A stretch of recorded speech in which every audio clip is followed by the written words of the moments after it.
Hey guys, in this video, I'm going to explain what POV means on TikTok and how it's used in the videos you come across. Let's start by opening the TikTok app and tapping on the search icon at the top right.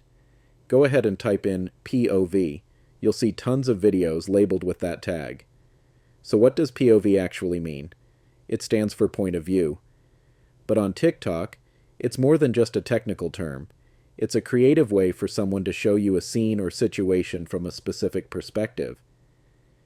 Almost like stepping into a short story or a character's experience. When you watch a POV video, the creator is letting you see the world through their eyes or through the eyes of a made-up character. It could be funny, dramatic, emotional, or even based on everyday situations. The goal is to give you a quick, immersive experience, like a first-person scene in a movie.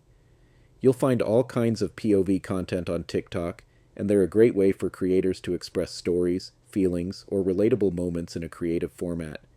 Hope this helps. If it did, don't forget to like, subscribe, and drop a comment if you've got any questions. Thanks for watching, and I'll catch you in the next one.